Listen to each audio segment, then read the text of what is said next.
Я хотела бы вас попросить рассказать про народ, у которого самая трагическая судьба на Кавказе, которые так и не покорились царской России. Ну, по большому счету, народы Кавказа, я имею в виду Западного и Восточного Кавказа, так до конца не покорились ни России, ни царскому самодержавию, точнее, и ни советской власти. Потому что, насколько это мое мнение, у каждого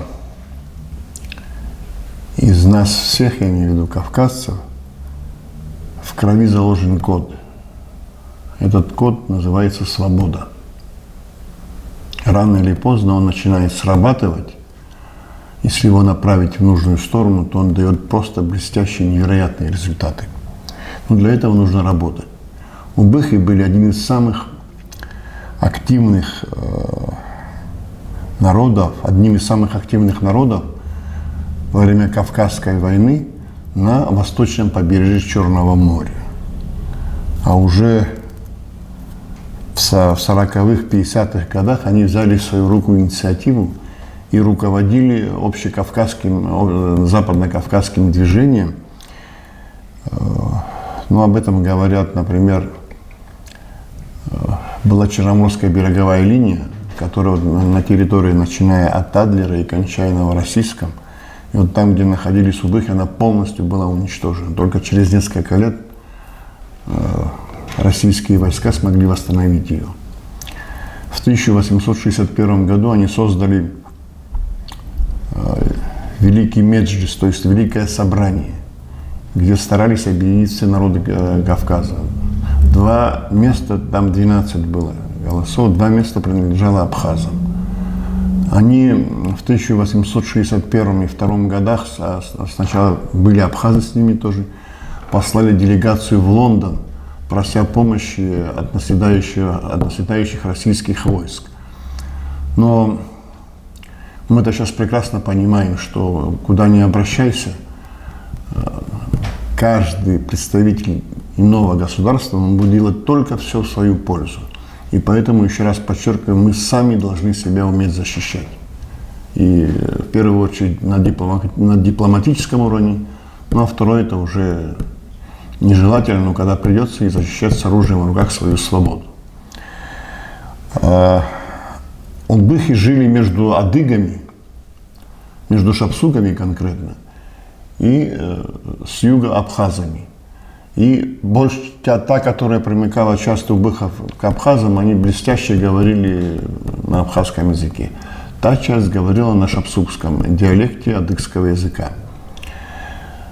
Из их среды вышел ряд блистательных руководителей общекавказского, западно-кавказского, подчеркиваю, движения. И уже будучи, когда они в Турции, они полностью выселились в мае 1864 года, там вышел ряд блестящих руководителей, которые находились на самых высоких должностных местах османского государства.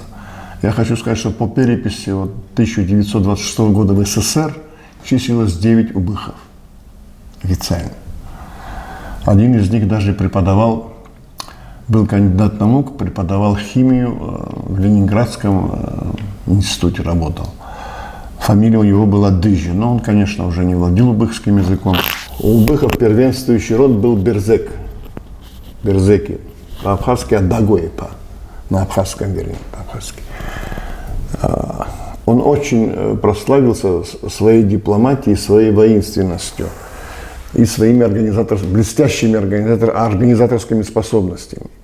Вот тут я хочу один фрагмент привести. Уже на заре своей жизни в Турции старый Хаджи Берзек, которому было уже за 90 лет, вспоминал, вот я процитирую: «Вся моя жизнь посвящена была борьбе за независимость Родины. Сердце мое было подобно раскаленному летним зноем камню. В битвах с врагами одной рукой Я останавливал струящуюся из моих ран кровь, а другой делился куском хлеба с моим народом. Вся моя жизнь прошла на полях сражений, и сына своего увидел только тогда, когда в одной битве он уже держал за узду своего скакуна. За 35 лет сражений на моем теле осталось 16 ран.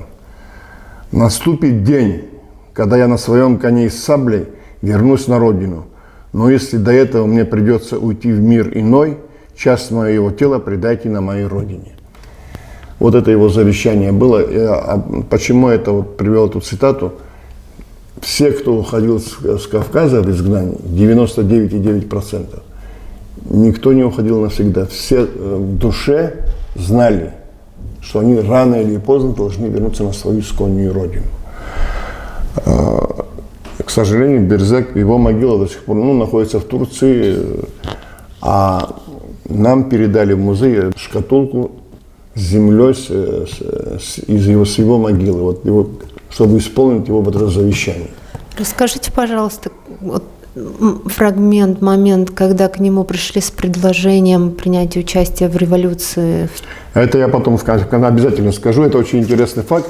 Я хочу другой факт вам рассказать. Вот о их мужестве, понимаете, вот тут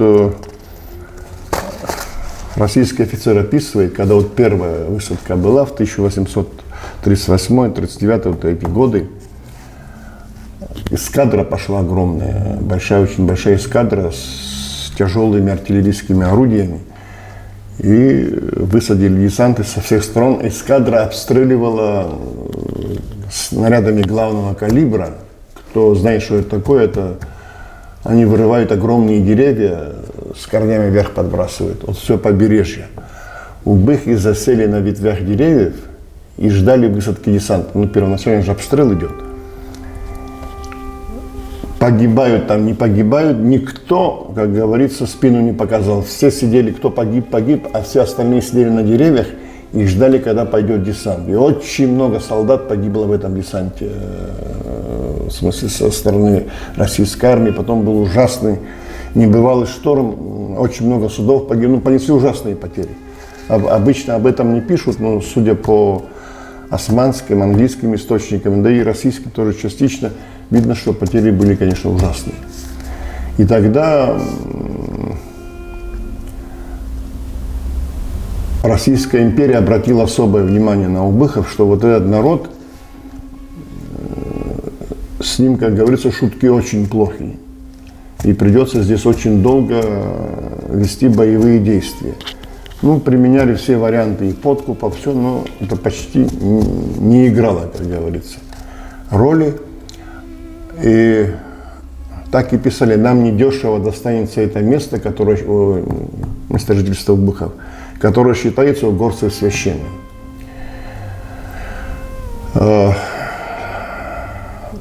Движение возглавил сначала Хаджи Берзек-старший, он умер в 1846 году, а потом возглавил младший, его племянник Адагу Ипа Хаджи Берзек.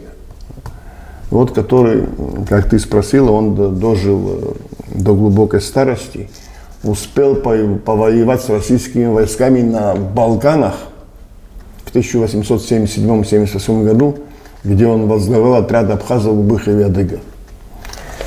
И вот это завещание это он оставил. А в 1905 году была революция, это известно, в 1905-1907 году, и кавказские революционеры, это не кавказцы, я имею в виду, это закавказские революционеры, обратились к султану с просьбой, чтобы он направил войска, Россия ослабела, и отбил у России Кавказ. Султан принял их, очень выслушал, очень внимательно выслушал, но владетель огромной державы на 3 континентах, он прекрасно понимал, что он не сможет это сделать, ему страны не дадут, европейские страны осуществить этот план. Он говорит: я закрою глаза, говорит, обратитесь к Берзекову, говорит, к Берзеку. Он поднимет всю, говорит, а их свыше 1 миллиона было кавказцев там, горцев Кавказа.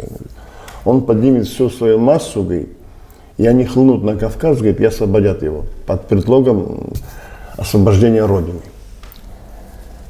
И пришла делегация, а он их выслушал очень внимательно, усадил, потом дал ответ, как говорится, полный гордого достоинства. Вот он буквально, я что сказал? Я не могу любить Россию, я враг ее, могу воевать с нею, но воспользоваться ее временным ослаблением я считаю подлостью. И наместник Кавказа, граф Воронцов-Дашков, когда до него дошло это, он написал им благодарственное письмо и называл его истинным рыцарем, в общем, не только Кавказа, а человечества. Вот хочу еще один небольшой пример очень привести. Они же, Османская империя где использовала Кавказ? В войсках. Вот авангард, как говорится, были они и при отступлении, они тоже авангардом они были всегда. И корреспонденты, очень много с англичанами воевали, очень большие потери с обеих сторон были. Корреспондент одной из английских газет в 2012 году, несколько Балканские войны были, спрашивал командира одного из убыхских отрядов, чем объяснить неслыханную доселе дерзость и храбрость, проявленную убыхами в боях. Убых ответил: храбро дрались наши отцы там, на Кавказе, защищая свою родину, но проиграли войну. Мы потеряли самое святое, чем жив человек, родину. И теперь нам остается только умереть. Вопрос со стороны журналиста. Так вы погибаете за интересы чужой страны? Это не важно, отвечает ему. Для нас главное быть честными перед самим собой и умереть на поле честно, как подобает убыху, так нас учили. И снова коварный вопрос журналист задает. Ведь турки предали вас в Кавказской войне, не отставал назойливый журналист. Да, сэр, и не только они. Теперь у меня к вам вопрос. Наша храбрость от Бога. От кого у ваших предводителей такое коварство и предательство? У европейцев, то есть. У меня вопрос к вам. Это так здорово, что кавказцы были столь благородны. Но не сыграло ли это благородство нам в обратную сторону? Ты знаешь, Эсма... Что от нас осталось Нет, сегодня? нет. Сейчас тебе отвечу. Если бы таких людей не было бы ни Кавказа, ни человечества. Слава великому Богу, Аллаху слава великому, что такие люди, если их процент будет больше, то мир повернется вправо, не будет вот то, что мы сейчас видим, происходит. Можно один вопрос, Да. я перебью? Есть, мы не будем называть какие народы, чтобы не ставить их в неловкое положение. Есть народ на Кавказе, который который сразу же присягнул царской России. Там, говорят, даже 200 километров шли, царь-батюшка, там, помоги нам. И этот народ не понес потери, он даже помогал в какой-то период воевать против кавказцев. Ну, это остальных. понятно. Убыхи, последние из народов, которые, если остальные были кое-как покорены, убыхи отказались, были выселены. И вот что сегодня мы видим спустя почти 200 лет. Сегодня мы видим то, что первый народ, который проявил гибкость и не проявлял такого благородства, и не умирал до последнего за свою свободу, сегодня это самый многочисленный народ, независимые, в состоянии даже как-то взаимоотношения строить с другими горскими народами, взаимоотношения с Западом, взаимоотношения с другими странами, диктовать свои условия, дерзить. А убыхов сегодня нет, а на их землях не всеми, но многими творятся такие вещи, от которых, наверное, они переворачиваются в гробах. Ты понимаешь, люди очень плохо знают, к сожалению, многие руководители также, плохо знают древнюю историю человечества, так скажем, не только Кавказ. Еще раз подчеркиваю, я всегда это говорю, за все нужно платить. Но это не бывает сегодня. Есть у абхазцев поговорка, кого ты убиваешь, говорит, Бог не трогает пока. Но кого-то убиваешь? Если ты кого-то убиваешь, хочешь убить, Бог его не дает тебе. В раю еще, ансвяд еще, такое выражение есть. Но просто несмотря на свой юный возраст, даже проанализируй свою жизнь. ты поймешь, что вот если там, я имею в виду себя, вот там, где я неправильно шаг поставил, все равно рано или поздно за это нужно отвечать.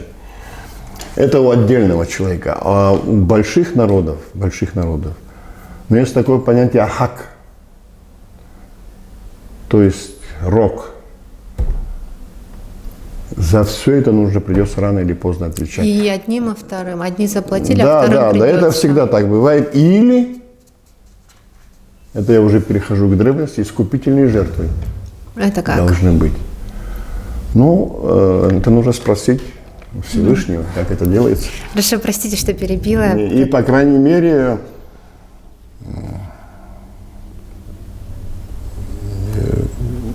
в церкви по-иному, в исламе по-другому, а вот у нас в Абхазии, ну, тоже есть эти вещи. Да, спросить, как это делается. Но есть вещи, которые не прощаются. Потому что вот за предательство надо платить.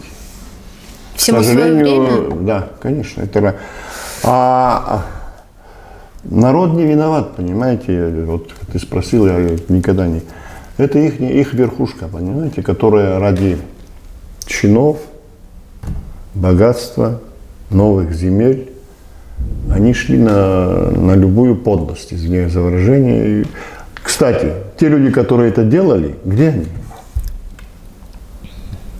Из царской России, ну, я имею в виду верхушку, никого же не осталось. Кстати, я вот над этим очень задумывался. Это не тема нашего разговора, но никого не осталось. Вот нужно вот об этом думать очень хорошо. Все тленно в этом мире. Да. Но остается, вот знаешь, что вот то, что ты говорил, вот, благородные поступки, это вот во всех древних религиях присутствует, до исламских, до христианских, которые уже были, как говорится, каноны выработаны. Ну, в той же индийской, в той же даже и у древних греков, в персидской мифологии, ну и так далее, и так далее. Искупление должно быть всегда, понимаете? Даже один человек, когда берет на себя, на себя берет всю эту тяжесть, понимаешь, он выносит это все, но потом рано или поздно, к сожалению, он же на себя берет грех. Он тоже уходит. Такое тоже бывает. Я к чему говорю? Нам, конечно, в то время, знаете, чего не хватало? Вот я всегда об этом думал, может, я прав или не прав. Да и сейчас тоже не хватает. Во-первых, общекавказское единство – это раз. Второе, а может, первое даже широкая образованность, просвещенность даже, бы я сказал. Вот нужно знать историю не только, скажем, свою, другого. Нужно знать все нашу историю, культуру, мифологию, этикет, поведенческий этикет. И никогда, я подчеркиваю, нельзя лгать. Вот ребенок, например, просто ты же его не обманешь. Он же чист. Говорят, он чист, как детская слеза. Помнишь, я говорил такую фразу? В настоящем мужчине скрыто дитя. Вот у Быхи были дети природы. Они не преклонили свою гордую, честную голову и предпочли полное выселение. Понимаешь? В принципе, Сегодня их нет. Сегодня их, да, на Кавказе, в Абхазии живут несколько семей. Ты знаешь, это прекрасно. пару семей. Нет, дело не в этом. В Турции их много, но, к сожалению, их язык исчез. Вот в чем какая трагедия. Хотя очень хорошие исследования там делали ученые. Дир, тот же Дюмизиль, тот же Ганс Фогт, изданы словари узбекского языка, записаны предания, легенды. Но вот наша вина уже, знаешь, в чем? Мы должны это тиражировать. У каждого на столе должны эти вещи лежать. Чтобы Шинкуба, кстати, основная идея его, вот последний из ушедших, он предупреждает кавказские народы, чтобы не произошла трагедия. Воюют все войны в мире, знаете, происходят из-за кого? Из-за земли, из-за женщины. То есть ты защищаешь свою семью, очаг свой, то есть родину, мать, а земля это, где мы живем. И земля никогда не должна продаваться. За землю только вот. Очень хорошая поговорка, я говорил, по-моему, мне сказали очень давно, я запомнил на всю жизнь. Сейчас переведу. Если у абхаза, говорит, прольется кровь, говорит, земля плачет, она не принимает ее. Настолько она пропитана кровью наших героев, которые ее защищали. Вот это и есть идеология. Вот это должны все понимать. Везде, на всем Кавказе, земля обильно пролита кровью наших героев. И не кавказцев. Поэтому главное, еще раз говорю, это единство. В единстве мужество. Вера. Нужно верить очень хорошо. Я имею в виду религию, это понятно. А вот в веру, в идею. И